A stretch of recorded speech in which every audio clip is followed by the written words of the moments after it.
జాతస్య హి ధ్రువో మృత్యుః ధ్రువం జన్మ మృతస్య చ తస్మాదపరిహార్యేర్థే నత్వం శోచితుమర్హసి. జాతస్య హి ధ్రువో మృత్యుః ధ్రువం జన్మ మృతస్య చ తస్మాదపరిహార్యేర్థే నత్వం శోచితుమర్హసి.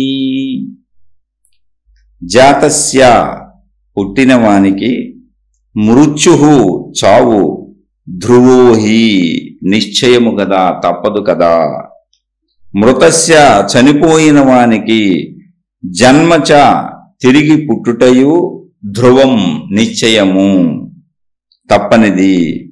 తస్మాత్ అందువలన, ఈ కారణము చేత, అపరిహార్యే పరిహారము లేనటువంటి, అంటే తప్పించుటకు వీలు లేనటువంటి, మార్చుటకు కుదరనటువంటి ఈ విషయమునందు, అర్థే ఈ విషయమునందు, త్వం నీవు ఓ అర్జున, శోచితుం దుఃఖించుట, నార్హసి తగదు.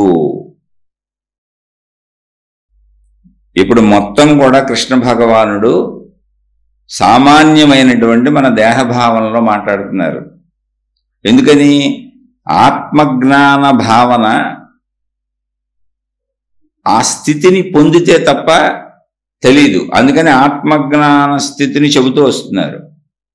అయితే మనం ఎక్కడున్నాం? అర్జునుడు ఎక్కడున్నాడు? మనందరం ఎక్కడున్నాం? దేహభావనలో ఉన్నాం. ఇప్పుడు ఆత్మజ్ఞాన భావన చెప్పుకుంటూ వెళ్ళిపోతున్న కృష్ణ భగవానుడి మనసులో ఏమొస్తుంది? దేహభావనలో ఉన్న వాళ్ళకి చెబుతున్నా ముందు అసలు ఇది నేను. సరే ముందు అసలు దేహభావనలో కూడా మాట్లాడదాం వీడితో కాసేపు. దేహభావన నుంచి మళ్ళీ ఆత్మభావానికి తీసుకొద్దాం వెళ్ళి అని ఆ ఆత్మభావం నుంచి మళ్ళీ దేహభావానికి వచ్చారు. వచ్చి నాయన నేను ఇందాకటి వరకు చెబుతున్నటువంటి, ఇంతకు ముందు చెబుతున్నటువంటి అనంత ఆత్మజ్ఞానం ఏదుందో, నువ్వు ఆత్మస్వరూపుడివి అన్న సత్యాన్ని ఏం చెబుతున్నానో కాసేపు దాన్ని పక్కన పెట్టాను. ఎందుకంటే నీకు అది అనుభవం లేదు, నాకు అనుభవం ఉంది. సరే నీకు అనుభవం లేని స్థితిలోనే ధర్మాన్ని మాట్లాడదాం, నీ దేహస్థితిలోనే ధర్మాన్ని మాట్లాడదాం, నువ్వు అనుకుంటున్న దేహభావంలోనే ధర్మాన్ని మాట్లాడదాం. అలా చూసినా జాతస్య ధ్రువో మృత్యుః, పుట్టినవాడు మరణించక తప్పదు. ఎందుకని? పుట్టటం అనేది ఒకటి జరిగింది. అసలు ముందు తెలుసుకోండి. ఇక్కడ పుట్టటం అనేది ఎందుకు జరిగింది? ఒక లేని స్థితి నుంచి వచ్చావు. పుట్టటం ఎక్కడి నుంచి జరిగింది తెలీదు. ఇంతకుముందు లేను నేను. పుట్టటము అంటే అర్థం ఏంటి? ఇంతకుముందు నేను లేను. ఒక లేని స్థితి నుంచి వచ్చావు. మృత్యు అంటే ఏంటి? వెళ్ళిపోతున్నాను, లేకుండా పోతున్నాను మళ్ళీ. మృత్యువు అంటే ఏం జరిగింది? లేకుండా పోతున్నాను.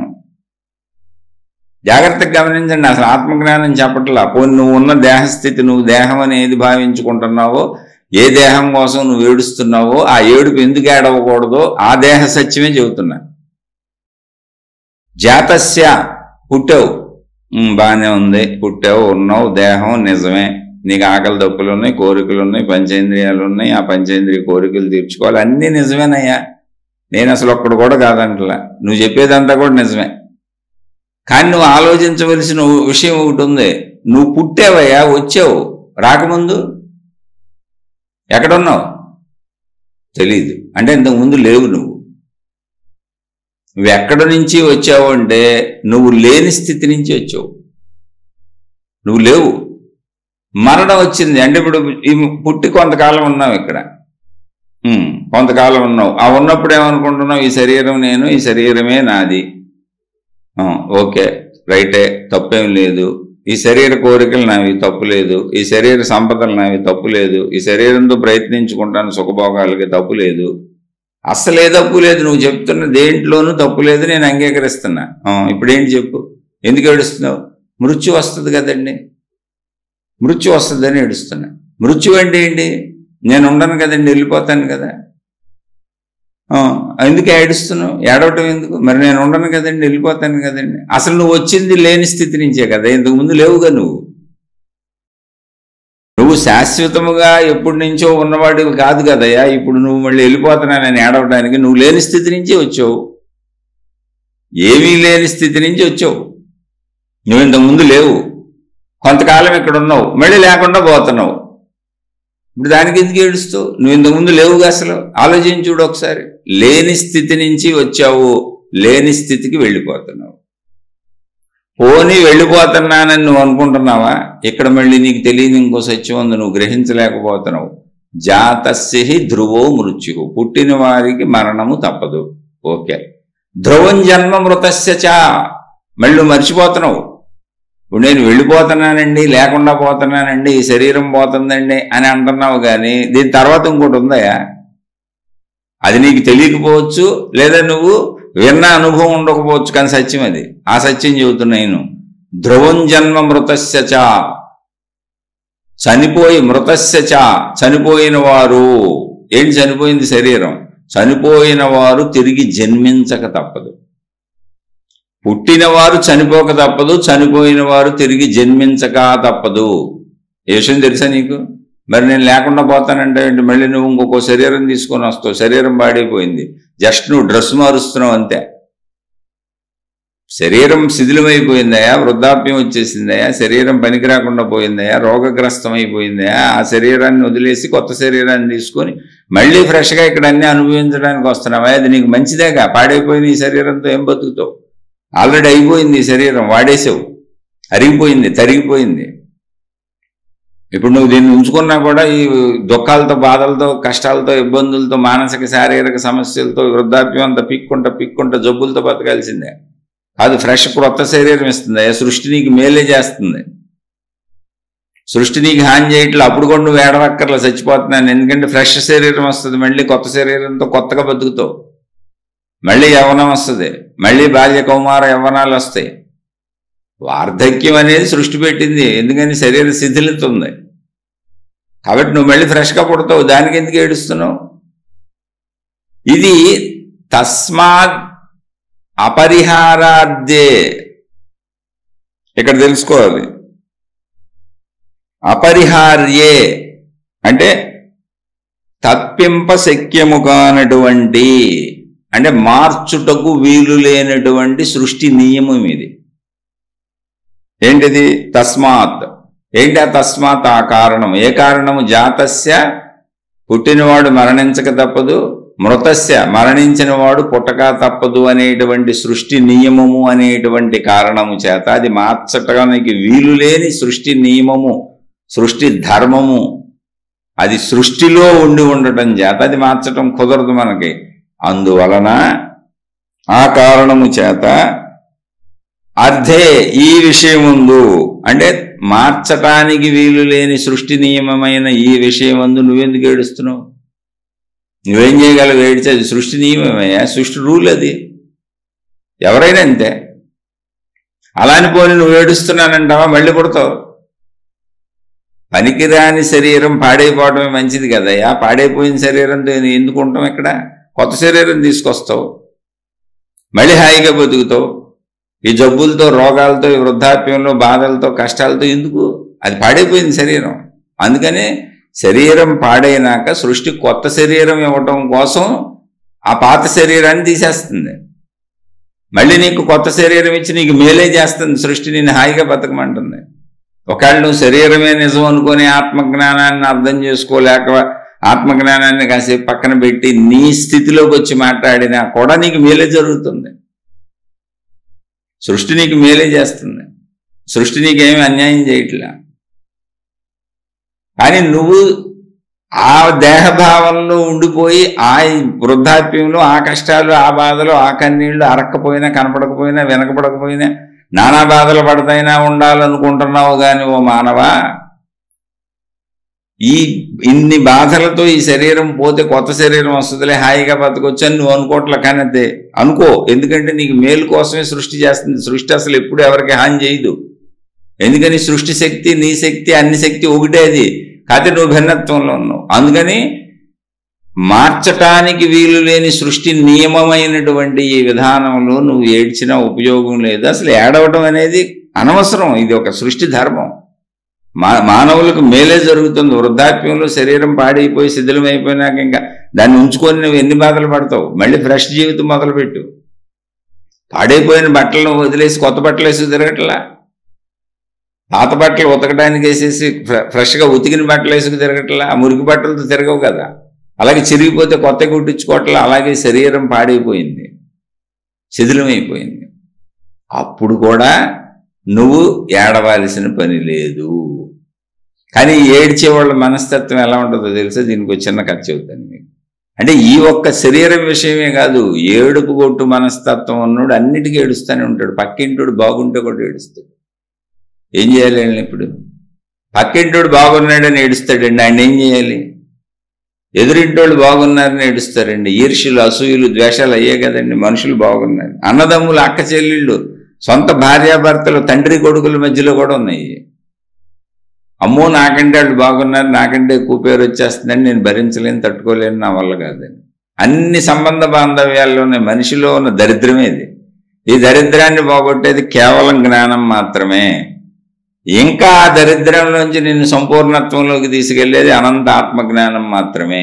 అసలు నేను శరీరమే కాదు అనంతాత్మశక్తినన్న ఏకత్వ భావనలోకి వెళ్ళిపోతే తప్ప ఈ చెడ్డ లక్షణాలు, చెడు గుణాలన్నీ పోవో. దేహ భావనలో నీలో సంపూర్ణంగా ఉండేది చెడ్డ గుణాలే. ఇక అది తండ్రి లేదు, కొడుకు లేదు, కూతురు లేదు, భార్య లేదు, భర్త లేదు. ఏ బంధమైనా నీకు అనుకూలంగా ఉండి నీకు అనుకూలంగా సాగుతూ నిన్ను మానసిక శారీరక సుఖాలన్నీ నీకు అందించినంతసేపు వాళ్ళతో మంచిగుంటావు. ఎక్కడ నీకు అది కొంచెం లోపించి వాళ్ళు సుఖం అడిగారా, అయిపోయింది, ఇంకా వాళ్లే నీకు శత్రువులు అయిపోతారు. అసలు బయట శత్రువులు అక్కర్లే నీకు. ఇది మానవ మనస్తత్వం. దీనికి కారణం దేహ భావన.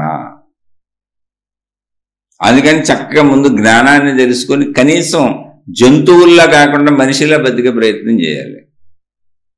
అసలు మనిషిని మనిషిగా బ్రతికించేది నిజమైనది అనంతాత్మజ్ఞానమే. అది ఎందుకంటే మనిషి నిజంగా అనంతాత్మశక్తే కనుక, మొత్తం సృష్టి అంతా ఉన్నది అనంతాత్మశక్తే కనుక.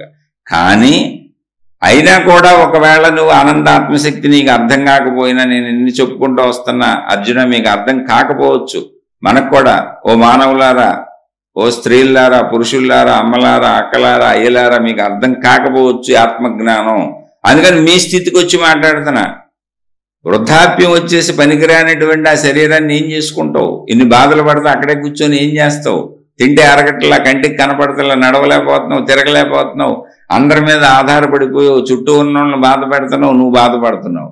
ఎందుకు? కొత్త జన్మిస్తా, కొత్త శరీరం ఇస్తా, ఈ శరీరాన్ని తీసుకెళ్ళిపోతాను సృష్టి నియమం పెట్టుకుంది.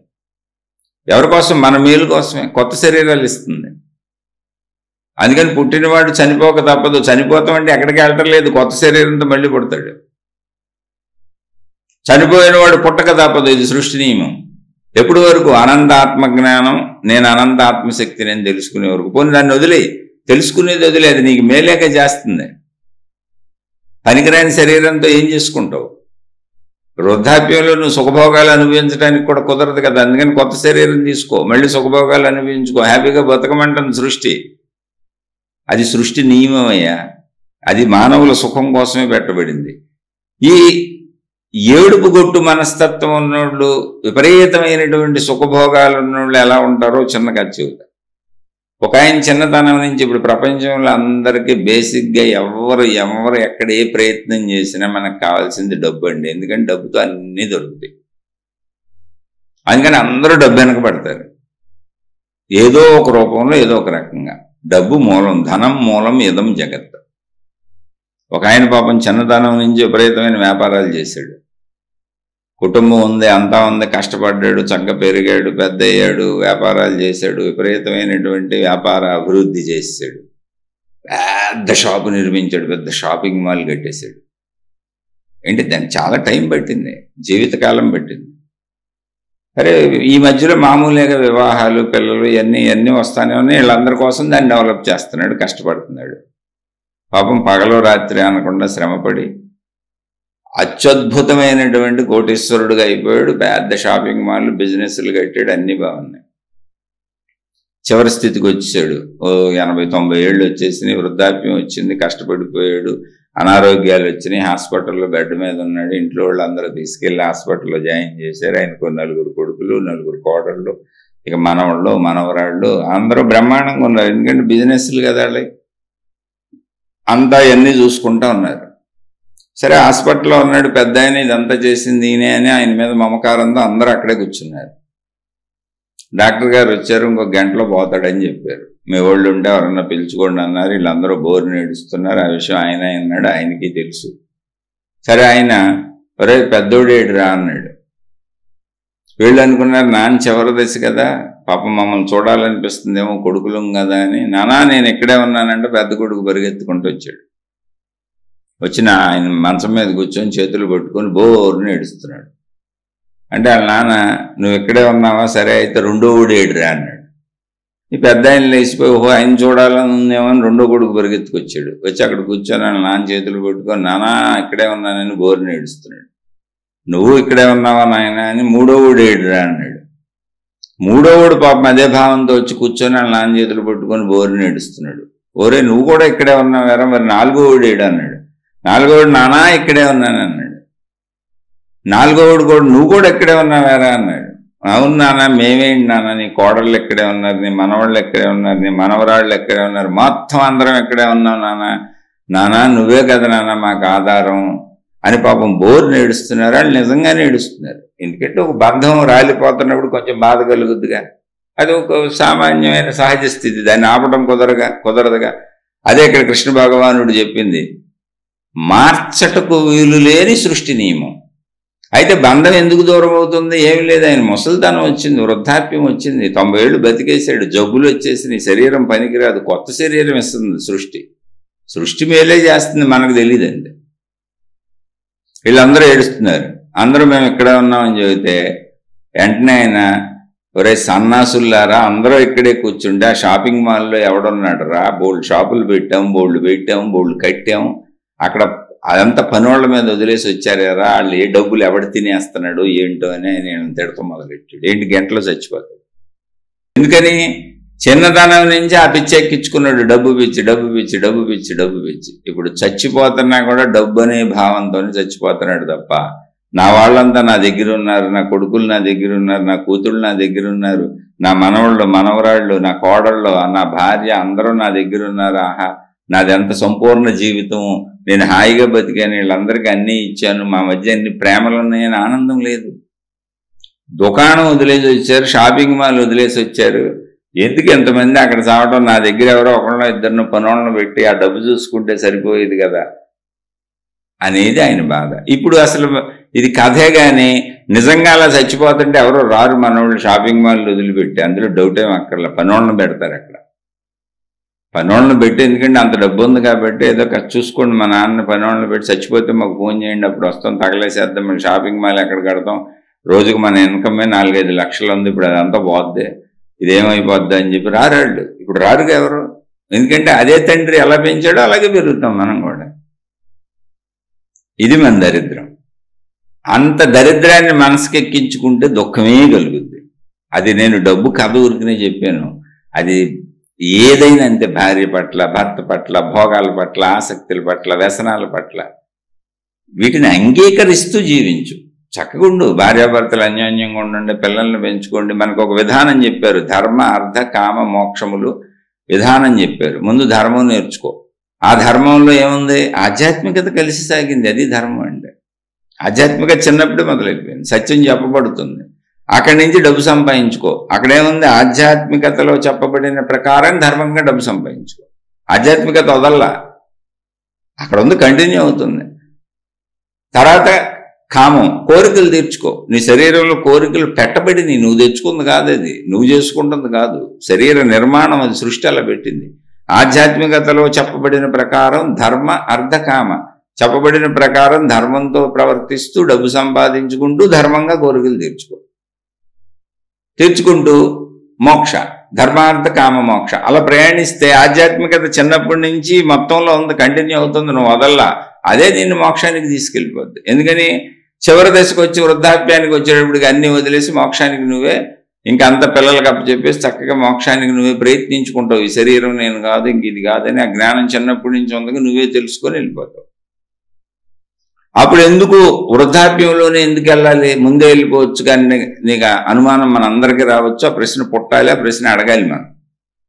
ఎందుకు వృద్ధాప్యం దాకా ఆగి వృద్ధాప్యంలో మోక్షానికి వెళ్ళాలి, ధర్మార్థ కామ మోక్షం చివరిలో? ఎందుకంటే ఈ శరీరముతో అనుభవించే సుఖభోగములు ఎన్ని రకాలు ఉంటాయో నీకు తెలియాలి. అవన్నీ అనుభవించే యవ్వనం అంతా అంతే. ఇంకా ఈ పంచేంద్రియ సుఖాలు ఇంతే. ఇంతకు మించి నువ్వు అనుభవించేది ఈ భూమి మీద ఏమీ లేదు. వాటిని తృప్తిగా ధర్మంగా హాయిగా అనుభవించి ఇంతకంటే ఏమీ లేదు. ఇంకా నేను 1,00,000 సంవత్సరాలు 1,00,000 సంవత్సరాల ఆయువుతో ఇక్కడ ఉన్న ఇంతే నేను అనుభవించేది. శరీర భావంలో ఇంతకంటే అనుభవించేవి లేవు. కాబట్టి చాలుకి శరీర భావంతో ఏదో అనుభవించాను, లోకాన్ని చూశాను, ప్రపంచాన్ని చూశాను, నన్ను చూసుకున్నాను, అంతా అయిపోయింది. ఇంకో 1,00,000 సంవత్సరాల ఆయుష్ ఇచ్చిన ఇంతే. ఇవే సుఖాలు, ఇదే శారీరక సుఖం, ఇదే తిండి సుఖం, ఇదే చూపు సుఖం, ఇదే వినికిడి సుఖం, ఇదే స్పర్శ సుఖం, ఇదే వాసన సుఖం. ఎందుకంటే సుఖాలు లేవు. కాబట్టి చాలు నాకు. మామూలుగా అనుభవించామా? ఎప్పుడు వస్తుంది? యవ్వనం వస్తుంది, వివాహం చేసుకుంటాం, 30-40 ఏళ్ళు బ్రహ్మాండంగా బతుకుతాం. ఇంకా అసలు కౌమారం నుంచి ప్రపంచాన్ని గ్రహిస్తూ సినిమాలు షికార్లు తిరుగుతూ అన్ని చదువుకుంటూ స్నేహితులు ఎలా అయితే అబ్బో అసలు మొత్తం జీవితం అంతా 10 ఏళ్ళు దాటిన కానీ అనుభవించటమే. ఏదో ఆ చిన్నతనం కొంచెం తెలియదు అంతే. అక్కడి నుంచి అన్నీ అనుభవించటమే, హాయిగా బతికేయటమే. ఏముంది? వృద్ధాప్యం వచ్చింది, అన్నీ అనుభవించేసావు, చూసావుగా, సర్వసుఖాలు చూసావుగా, ఈ శరీరంతో ఎన్ని భోగాలు పొందొచ్చో పొందేసావుగా, అంతే. ఇంకా 1,00,000 సంవత్సరాలు బతికిన ఇంతే శరీరంతో. కాబట్టి ఇక మోక్షానికి వెళ్ళిపో అని అక్కడ ఆధ్యాత్మికత మొదటి నుంచి చెబుతూ, అంటే ధర్మం అనేది చిన్నతనం నుంచి చెప్పబడుతూ, అలా నేను దాటించే ఇట్లా మోక్షానికి ఈ శరీరంతో ఏం అనుభవించాలో అవన్నీ ధర్మంగా, ఎవరిని ధర్మం అంటే ఏం లేదు, ఎవరిని బాధ పెట్టకుండా నువ్వు అనుభవించు. ఎవరికాళ్ళు వాళ్ళు అనుభవిస్తారు. అనుభవించి ఎంతకంటే అనుభవించడానికి ఇక్కడ ఏమీ లేదని తెలుసుకొని నువ్వే వదిలేసి వీటిని, ఎలాగ వృద్ధాప్యంలో శక్తి సన్నగిల్లిపోద్ది, ఇంద్రియాలు సన్నగిల్లిపోతాయి, నీ కోరికలు కూడా తగ్గిపోతాయి. ఒకవేళ మనసులో కోరికలున్నా శరీరం సహకరించదో అనుభవించదు కనుక చక్కగా మోక్షానికి వెళ్ళిపో. నేను అనంత ఆత్మశక్తిని అని తెలుసుకునే జ్ఞానం చిన్నప్పటి నుంచి కంటిన్యూ అవుతూ వస్తుంది. ఇప్పుడు పూర్తిగా దాని మీదే కూర్చొని ఆ మోక్ష స్థితిని పొందే మరణం వచ్చే లోపల, మరణం వచ్చి శరీరాన్ని పట్టుకుపోయే లోపల నువ్వే మోక్ష స్థితిని పొంది శరీరం వదిలేయడానికి సిద్ధమైపో. ఇది పరంపర చెప్పబడిన విధానం.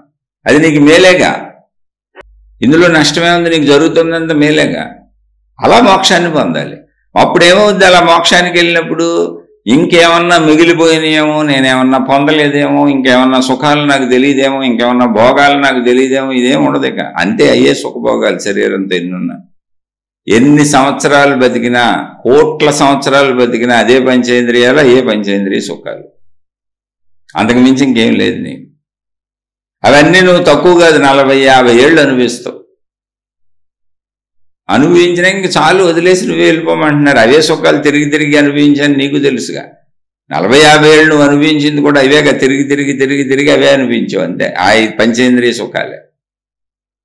అందుకని జీవితంలో మొత్తం చూసుకుంటా వెళ్ళాలి. కామిగాని వాడు మోక్షగామిగాడు అన్నాడు.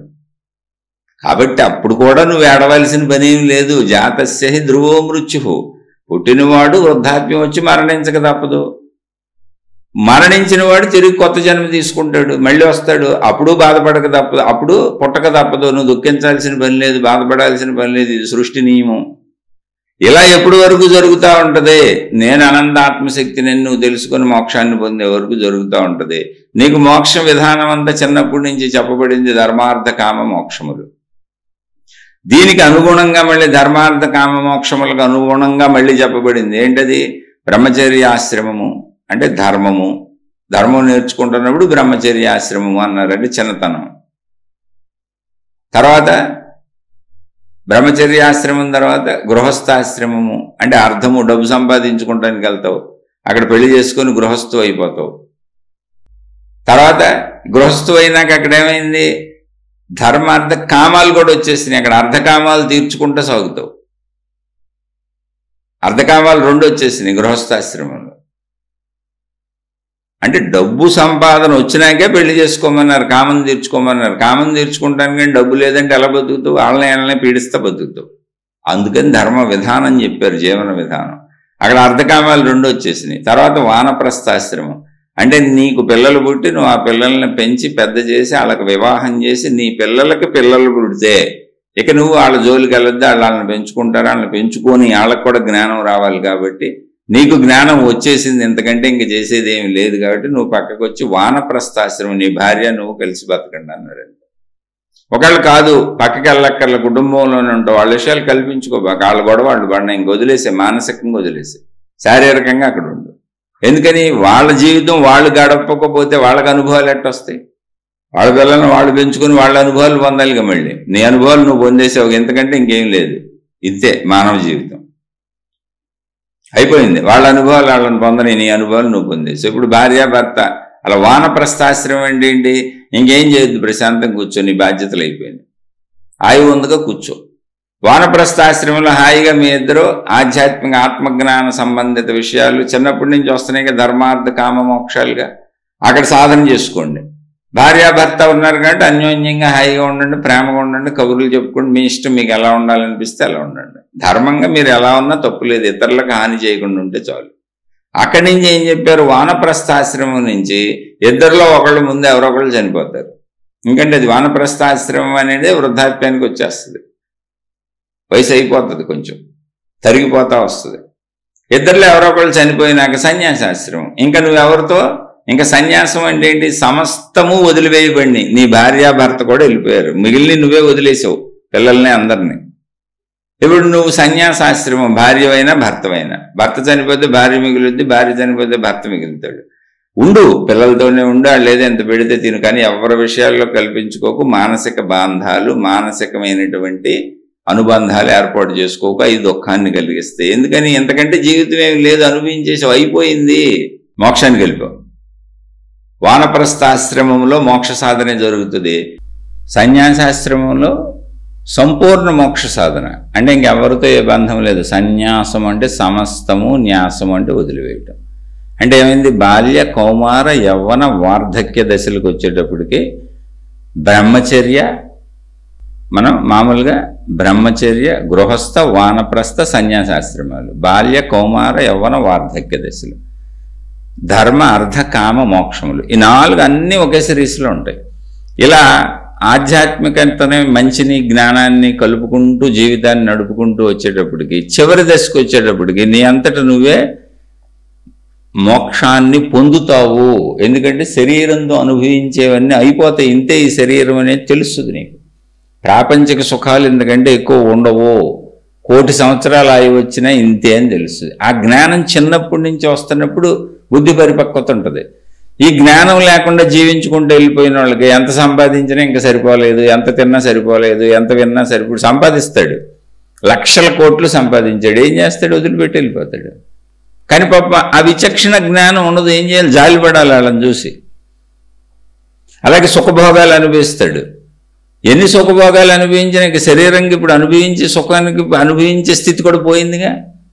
కళ్ళుకు కనపడతలేదు, శారీరక సుఖాలు అనుభవించే ఓపిక లేదు, తింటే అరగటం లేదు, తిన్నామంటే తిండి సుఖం లేదు, అనేక జబ్బులు వస్తున్నాయి, వృద్ధాప్యానికి వచ్చాను, వినపడతలేదు, నడవలేకపోతున్నాను, అయినా బతకాలనుకోవటం, జ్ఞానం లేకపోవటం వల్ల నా పిచ్చితనం తప్ప, అటువంటి వాళ్ళని చూసి జాలిపడాలి తప్ప, శరీరమే సహజంగా సృష్టి ఏర్పాటు చేసింది మరణం అనేది. ఇలా శిథిలమైన శరీరం నీకెందుకు, కొత్త శరీరం ఇస్తాను అని.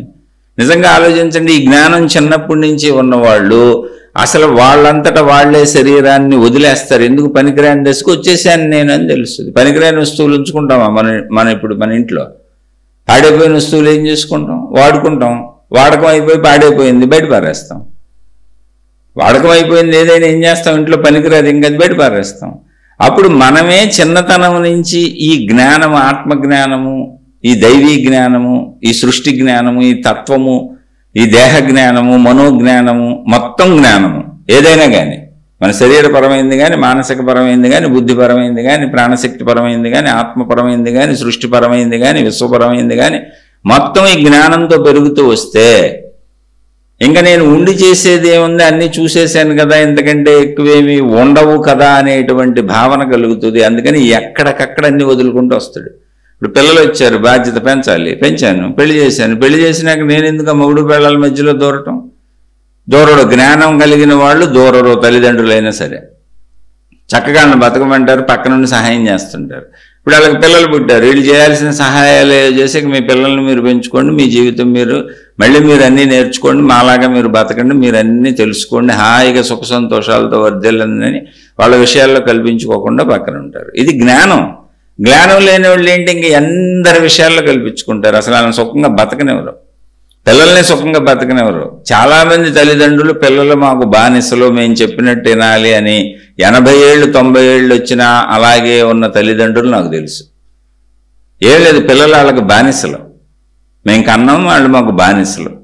అది ఒక రకమైన రాక్షస మనస్తత్వం. పైకి మాత్రం బ్రహ్మాండంగా కనబడతారు, ఉత్తముల్లాగా కనబడతారు చూసేవాళ్ళకి. లోపల ఉన్నది రాక్షస మనస్తత్వం. అది కాదు, ఇక్కడ వరస చెబుతుంది. నువ్వు అనుభవించేసావు, అయిపోయింది. ఇప్పుడు నీ పిల్లల్ని అనుభవించని వాళ్ళు నేర్చుకొని, వాళ్ళ పిల్లల్ని వాళ్ళు పెంచుకుంటారు, అన్నీ నేర్చుకొని తెలుసుకొని నువ్వు పక్కెళ్ళిపో. ఇంకా నువ్వు ఎంతకంటే చేసేది ఏం లేదు. పక్కెళ్ళిపోయింది ఏంటి, కల్పించుకోబాక వాళ్ళ విషయాల్లో, అంతేదా పారిపో దూరంగా వెళ్ళిపోని కాదు. ఎలా కుదిరితే అలా జీవించు వీలుని బట్టి, కానీ కల్పించుకోక మానసికంగా వదిలే. తర్వాత భార్యాభర్త చనిపోతారు, మానసికంగా వదిలే.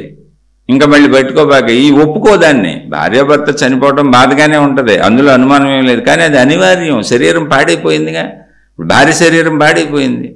పాపం అలా ఉన్న వృద్ధాప్యంలో బాధలు పడతా చూస్తా, నువ్వేం సాయం చేయలేవు, ఆమె నొప్పి తీర్చలేవు, ఆమె బాధ తీర్చలేవు, ఆమె కష్టం తీర్చలేవు. ఏం చేస్తావు ఇప్పుడు? దానికంటే ఆమె వెళ్ళిపోవడమే మంచిది, పరమాత్మ అని దండం పెట్టుకో. కొత్త శరీరం తీసుకుంటుంది, అంగీకరించు దాన్ని. అలాగే భర్త శరీరం పాడైపోయింది, శిథిలమైపోయింది. మనకంటే ముందు భర్త వెళ్ళొచ్చు, ఎన్నో బాధలు పడుతున్నాడు, కళ్ళ ముందే చూస్తున్నాం. తినలేకపోతున్నాడు, తిరగలేకపోతున్నాడు, నానా కష్టాలు పడుతున్నాడు. ఎందుకు ఆ శరీరంతో? అందుకని చక్క పోన్లే, ఒప్పుకుంటున్నా నేను కూడా. ఆ జీవుడు వెళ్ళిపోతే మంచిదే, ఆ జీవి సుఖపడతాడు, కొత్త శరీరం ధరిస్తాడు. ఇవి జ్ఞానవంతమైన ఆలోచనలు. బంధం వేరు, బంధంలో బాధ ఉంటుంది, కానీ వాళ్ళు బాధపడకుండా సుఖంగా వెళ్ళిపోవడం అనేది జ్ఞానవంతమైన ఆలోచన. కొత్త శరీరం ధరిస్తారు, సృష్టి కొత్త శరీరం ఇస్తుంది. అదే కృష్ణ భగవానుడు చెబుతున్నారు, ఆత్మజ్ఞానం దాకా రాకపోయినా నాయన దేహభావంలో అయినా శోకం ఎందుకయ్యా? ఆ శరీరాలు అలా శిథిలమైపోయినాయి, అవి పెట్టు కూర్చుంటే ఇప్పుడు నానా బాధపడుతున్నారు, నరకం చూస్తున్నారు ఇక్కడే. అసలు వృద్ధాప్యమే నరకం. అందుకని ఇక్కడ కూడా శోకించవలసిన విషయం లేదు అర్జున అని అర్జునుడికి చెబుతూ, అర్జునుడు మనమే గనక, ఆర్జన అవసరం ఉన్న ప్రతివాడు అర్జునుడే గనక ఆ విషయాన్ని మనకు కూడా చెబుతూ, నాయన ఈ గుర్తుపెట్టుకుంటారా, చక్కగా బతకంటారా, హాయిగా బతకంటారా, శ్రీస్ గుర్తుపెట్టుకోండి. ధర్మ అర్థ కామ మోక్షములు, బాల్య కౌమార యవన వార్ధక్యములు, బ్రహ్మచర్య గృహస్థ వానప్రస్థ సన్యాసాశ్రమములు, అన్ని లైన్గా ఉన్నాయి అంతే. ఇది ధర్మ నడక. వీటన్నింటికి ఆధారం జ్ఞానమే. అది జ్ఞానం చిన్నప్పటి నుంచి మొదలవుతూ ఈ శరీరంతో ఇంతకంటే అనుభవించేవి ఏమీ లేవు అని వృద్ధాప్యానికి వస్తావు. 50 ఏళ్ళు పైన అనుభవిస్తావు. ఇంకేమనిపిస్తావు చెప్పు, ఆలోచించుకోండి ఎవరికాళ్ళు. అప్పుడు నువ్వు అంగీకార స్థితిలో ఉండాలి. ఏది జరిగినా సృష్టి నియమాన్ని అంగీకరిస్తావు, ఎందుకంటే చేయడానికి ఏం లేదుగా అక్కడ. కనుక ఇప్పుడు మోక్షానికి వెళ్ళిపో. దేహంతో అన్ని చూసేసావుగా, పంచేంద్రియ సుఖాలు భోగాలు 50 ఏళ్ళు పైన అనుభవించావుగా, చాలు. ఇంకెందుకు ఏం చేసుకుంటావు? 50 ఏళ్ళు కాదు, 500 కోట్ల ఏళ్ళు ఇక్కడ ఉంచినా అవే సుఖాలు, అవే పంచేంద్రియాలు, అవే. మళ్ళీ మార్పేం లేదు. కాదంటావా జన్మలు ఎత్తుతావు, పోనీ నష్టమే ఉంది, కొత్త శరీరం తీసుకుంటావు. శిథిలమైన శరీరం కంటే కొత్త శరీరం బెటర్ కదా. అప్పుడైనా ఇబ్బంది లేదు, కృష్ణ భగవానుడు చెప్పేది అది. అప్పుడైనా సృష్టి నీకు మేలు చేస్తుంది. కాదు కొత్త శరీరం ఎందుకు, ఇలా ఎన్ని జన్మలు ఎత్తడం ఎందుకు, అర్థమైపోయింది కదా అంటావా? ఆత్మజ్ఞానం తెలుసుకొని నేను అనంత ఆత్మశక్తిని అందులో కలిసిపో. అది చెబుతున్నా, ఇది చెబుతున్నా. ఇక నీ ఇష్టం జాగ్రత్తగా ఆలోచించుకో, కానీ శోకించుకో.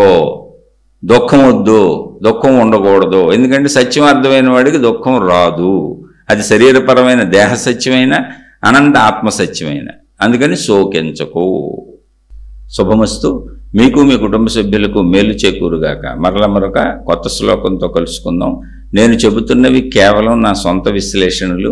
ఎక్కడైనా పొరపాటుగా చెప్పినట్టు అనిపించినా, తప్పు అనిపించినా దయచేసి నన్ను క్షమించి వదిలేయండి. అందులో ఏదైనా మంచి ఉంటే తీసుకొని చక్కగా మీ జీవితంలో ఆచరించుకొని హాయిగా సంతోషంగా శాంతిగా బతకండి. శుభమస్తు.